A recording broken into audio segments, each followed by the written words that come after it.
Well, welcome back to Mindspace. It's our 12-month program to memorize 12 verses, one a month this year. We took a break last week for our Christmas service, and now we're back. And it's the last Sunday of the month. It's the last Sunday of the year, actually. So it's our review Sunday. So we're just going to quickly kind of go back through the verses that we've learned so far, refresh them in our minds. And you will remember that the one that we've been working on this month is Isaiah 55, verse 1. Isaiah 55, verse 1. And it says, "Come, all you who are thirsty, come to the waters.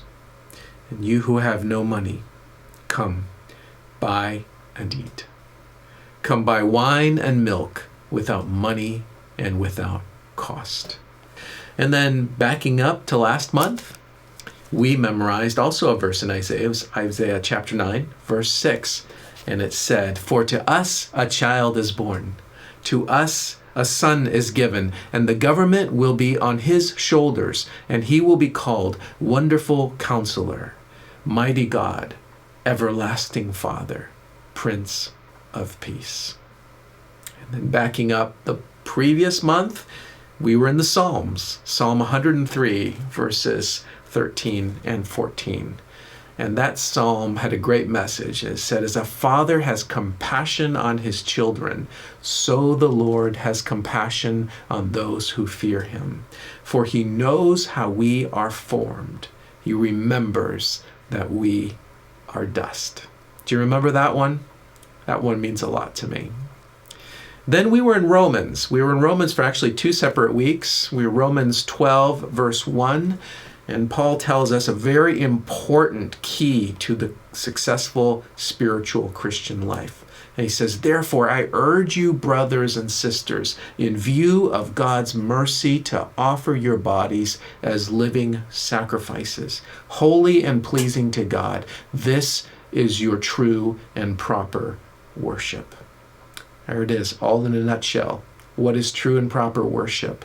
What is the key to knowing God and to growing in him? Well, it's all there in that verse. Then we were also in Romans the week before, a little bit later in the same chapter, verses 12 and 13 of chapter 12. Very practical verse. Do you remember it? It says, "Be joyful in hope, patient in affliction, faithful in prayer.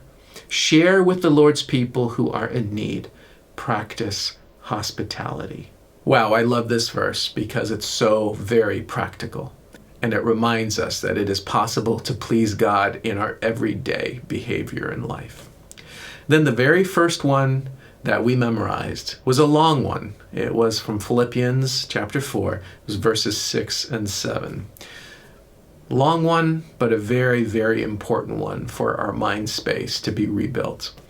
And it says, "Do not be anxious about anything, but in every situation, by prayer and petition, with thanksgiving, present your requests to God. And the peace of God, which transcends all understanding, will guard your hearts and your minds in Christ Jesus." I'm going to repeat this one because it's so important. "Do not be anxious about anything, but in every situation, by prayer and petition, with thanksgiving, present your requests to God. And the peace of God, which transcends all understanding, will guard your hearts and your minds in Christ Jesus." And if you want to look up these verses for yourself, I am using the NIV, the New International Version. So you can find this exact wording in that version, although you can obviously pick the version that you please. And if you have a different one, that's just fine. Well, we'll gather around next week for a brand new verse as we start the new year.